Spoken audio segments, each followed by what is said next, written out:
7ই জানুয়ারি supreme শুনানির আগে পথে বিক্ষোভ এসএলএসটি শিক্ষকদের। ওয়াই চ্যানেলে গত 27শে ডিসেম্বর থেকে টানা অবস্থান করছেন এসএলএসটি শিক্ষকেরা। এসএলএসটি শিক্ষকদের 2016 সালের প্যানেল বাতিল হাইকোর্টের। শীর্ষ আদালত হাইকোর্টের নির্দেশে স্থগিতাদেশ দেয়। রাজ্য সরকারের কাছে প্রমাণ দিয়ে প্যানেল রক্ষার দাবিতেই পথে নেমে মিছিল এসএলএসটি শিক্ষকদের। কেন্দ্রীয় শিক্ষা প্রতিমন্ত্রীর কাছে দরবারও করেছেন এসএলএসটি শিক্ষকেরা। প্রধানমন্ত্রীকে পুরো বিষয়টি জানানোর আশ্বাস দিয়েছেন সুকান্ত মজুমদার।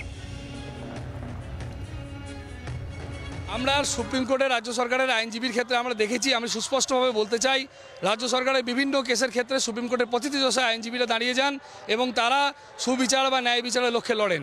কিন্তু আমাদের ক্ষেত্রে যারা দাঁড়িয়েছেন, এখানে মনে রাখতে হবে শুধুমাত্র 26,000 মানুষ নয়, 26,000 মানুষের ফ্যামিলি, তাদের সঙ্গে যুক্ত রিলেটিভস, তাদের ফ্যামিলি এবং তাদের এত বড় একটা জনগণের যেখানে একটা ন্যায় বিচার পাওয়ার লক্ষ্য, সেই জায়গায় দাঁড়িয়ে আমার জাস্টিফাই করা ঠিক নয়। তবুও সাধারণ মানের দুজন আইনজীবী এবং তারা পরিষ্কার, আমরা সেদিনকে যারা হিয়ারিং দেখেছি যে তারা হাম্বল করছেন, বলতে পারছেন না।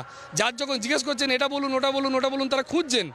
এইরকম একটা প্রস্তুতিবিহীনভাবে এতগুলো মানুষের ভবিষ্যৎ নিয়ে যখন একটা আইনজীবী নামেন, তখন তার এই এক্সারসাইজের সম্বন্ধে আমাদের প্রশ্ন থেকে যায়। সেই জন্য যথেষ্ট অনুশীলন করে প্রতিযশা যারা আইনজীবী, সেরকম আইনজীবীকে রাজ্য সরকারের কাছে নিয়োগ করবার জন্য আমরা করজোড়ে আবেদন জানাচ্ছি। যোগ্য শিক্ষক শিক্ষিকা অধিকার মঞ্চ এই সংগঠনের সাথে যুক্ত শিক্ষক শিক্ষিকারা গত 27শে ডিসেম্বর থেকে কলকাতার ওয়াই চ্যানেলে টানা অবস্থান করছেন এবং দিনরাত তারা এই আন্দোলন চালিয়ে যাচ্ছেন। তারা জানাচ্ছেন যে 2018 সালে তারা এসএসসির মাধ্যমে তারা চাকরি পান সহকারী শিক্ষকের, কিন্তু এরপর শিক্ষক নিয়োগ দুর্নীতি মামলা হয় এবং যার তদন্তভার নেয় সিবিআই। এরপর থেকে উচ্চ আদালত তারা অর্থাৎ যারা যোগ্য শিক্ষক শিক্ষিকা তাদের সাথে যারা অযোগ্য শিক্ষক শিক্ষিকা রয়েছেন তাদের সবার প্যানেল বাতিল করে দেয় এবং এরই প্রতিবাদ করছেন এখানে যারা আন্দোলন করছেন। তারা জানাচ্ছেন যে তারা যোগ্য হওয়া সত্ত্বেও তাদের প্যানেল বাতিল করে দেওয়া হলো। এরপর তারা সর্বোচ্চ আদালতের দ্বারস্থ হয়েছেন এবং রাজ্য সরকারের যে আইনজীবী তাদের ভূমিকারও তারা প্রশ্ন তুলছেন এবং সমস্ত বিষয়টা নিয়ে তারা সুবিচার চাইছেন এবং তারা পরিষ্কারভাবেই জানাচ্ছেন যতদিন পর্যন্ত তারা ন্যায় বিচার পাচ্ছেন ততদিন এখানে এইভাবেই তারা আন্দোলন চালিয়ে যাবেন। জি 24 ঘন্টার জন্য ক্যামেরা নবীনের সঙ্গে দেবব্রত, কলকাতা। আইনজীবী সিপিএম নেতা বিকাশ রঞ্জন ভট্টাচার্য গোটা বিষয়ে কি বলেছেন শুনব।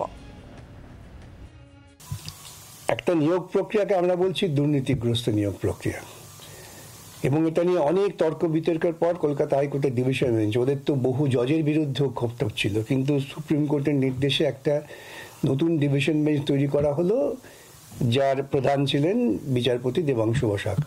তারা দীর্ঘদিন শুনেছেন, প্রত্যেকের বক্তব্য শুনেছেন, শোনার পর এই সেই সিদ্ধান্তে পৌঁছেছেন যে গোটা প্রক্রিয়াটাই বেআইনি, দুর্নীতিমূলক। তো সেই দুর্নীতিমূলক প্রক্রিয়ার মধ্যে কে ঠিক চাকরি পেয়েছে, কে যোগ্য, এই বাছাইটা করবে কে? যে জিনিসের উৎপত্তিটাই একটা দুর্নীতির মধ্য দিয়ে, তার ফসলটা সবই দুর্নীতিগ্রস্ত। অনেকের পক্ষে কষ্ট হবে ঠিকই, কিন্তু তারা আদালতের পক্ষে যে ইন্টারিম অর্ডার নিয়েছিলেন সেই ইন্টারিম অর্ডার হয়তো সুপ্রিম কোর্টে বলেছে সব টাকা ফেরত দিতে হবে। এসব জেনেই তো তারা কাজ করেছেন।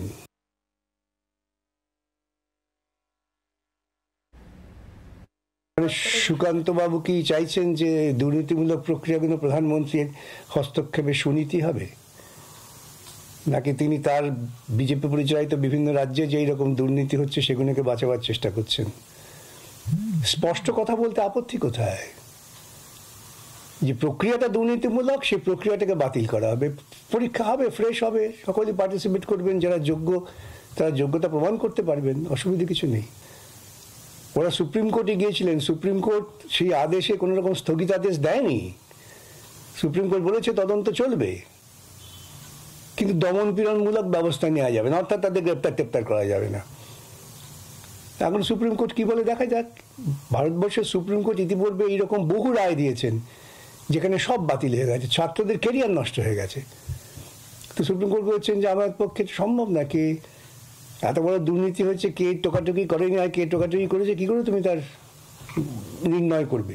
16 প্যানেল তো নেই, 2016 প্যানেলটাই তো বাতিলের। বাংলার আওয়াজ, বাঙালির আবেগ, জি 24 ঘন্টা।